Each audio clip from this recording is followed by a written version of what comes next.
Hello les amis, je vous retrouve pour une nouvelle vidéo sur le football français et la Ligue 2 et je vais vous présenter le match Annecy contre Amiens qui a lieu ce samedi 18 février 2023 à 19h pour le compte de la 24e journée du championnat de France de football de Ligue 2. Annecy c'est donc le 11e qui reçoit Amiens, le 9e. Alors je vais revenir sur le classement et les stats de ces deux équipes en Ligue 2, on verra tous les buteurs de ces deux équipes, leurs 10 derniers résultats, ça permet de définir la forme du moment et également les compos d'équipes probables possibles avec les tactiques éventuelles. Je dis bien que c'est possible éventuel parce que ça peut évoluer d'ici le début du match, mais ça nous permettra d'avoir une idée sur cette rencontre. Alors Annecy est donc 11e de Ligue 2 avec 29 points en 23 matchs, 7 victoires, 8 nuls, 8 défaites, 25 buts pour, 23 contre, plus 2 de goal average. Bon, à 11e, ils ont un goal average positif. Et donc Annecy est donc à seulement 4 points d'Amiens. Donc s'ils gagneraient contre Amiens, ils reviendraient à 1 point au classement général. Amiens est donc 9e avec 33 points en 22 matchs. Par contre, Amiens a un match de moins. Un match de plus à jouer. Avec 9 victoires, 6 nuls, 7 défaites, 26 buts pour, 24 contre, plus 2 de goal average également. Et Amiens qui a un match de moins, si Amiens gagnait son match en retard, ils auraient 36 points, ils seraient plus qu'à 1 point des places de barragistes pour monter en Ligue 1. Donc Amiens doit absolument essayer de gagner à Annecy, et Annecy veut gagner aussi pour revenir. Donc ça donne un petit enjeu à cette rencontre, ça sera très intéressant.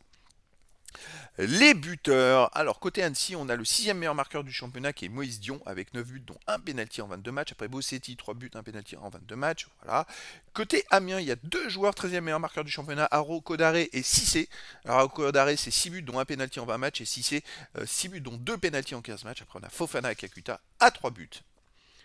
Hop. Les 10 derniers résultats. Alors, c'est très intéressant.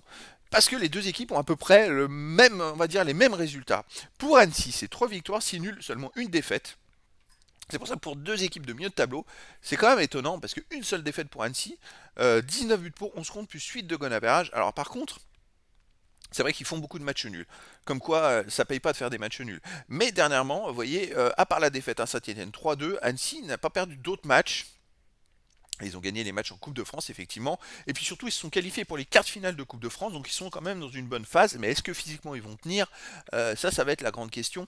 Mais vous voyez, ils ont quand même enchaîné des belles des victoires. Mais c'est ça en Ligue 2, c'est surtout des matchs nuls. Et ça paye pas les matchs nuls. Donc c'est pour ça qu'ils sont quand même que 11e au classement. Mais c'est une équipe dangereuse quand même. Amiens de son côté, sur les 10 derniers matchs, c'est 3 victoires, 5 nuls, une défaite, 20 buts pour, 7 contre, plus 13 de goal average, c'est encore un peu mieux. Alors, il n'y a que 9 résultats parce que le dernier match au Paris FC a été reporté. Alors, est-ce qu'ils vont manquer de rythme parce qu'ils n'ont pas joué depuis le 6 février? Ça va être la question aussi parce que ça va faire quasiment 2 semaines qu'ils n'ont pas joué.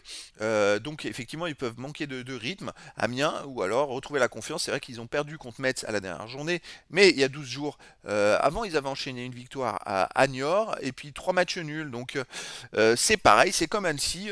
C'est des équipes qui ont du mal à gagner, qui font beaucoup de matchs nuls mais qui ne perdent pas forcément beaucoup. Alors la différence c'est qu'Annecy enchaîne des matchs, là peut-être une semaine de récupération pour un délai normal, que Amiens lui n'a pas joué depuis 2 semaines. Est-ce que ça peut jouer? On verra ça pendant la rencontre. Les compos d'équipe possibles. Alors pour Annecy, gardien Escalès, défense Lajugie, Jean, Mouanga, Bastian, milieu de terrain Pajot, Kachi, Demoncy, attaquant Testu, Saï, Chamal, c'est du 4-3-3. Pour Amiens, gardien Gürtner, défense Mendy, Opuku, Fofana, milieu de terrain Lotet, Dooms Fofana, Géné, Xantip, mi-offensif Kakuta, attaquant Antiste et Cissé, c'est du 3-4-1-2. Alors c'est un dérivé de 3-5-2 tout simplement. Donc on a du 4-3-3, donc du 3-4-1-2 avec plus de milieu de terrain côté Amiens, un jeu peut-être plus direct et plus écarté côté Annecy. En tout cas, ça va être une rencontre passionnante parce que soit Amiens, si Amiens gagne, ils peuvent revenir éventuellement pour jouer les places de barragistes, et Annecy, s'ils gagnent, ils peuvent essayer de rattraper Amiens. En tout cas, les amis, je vous donne rendez-vous ce samedi 18 février 2023 à 19h pour le match de la 24e journée du championnat de France de football de Ligue 2. Annecy, le 11e, reçoit Amiens, le 9e. Voilà les amis, je vous dis à très bientôt pour une nouvelle vidéo.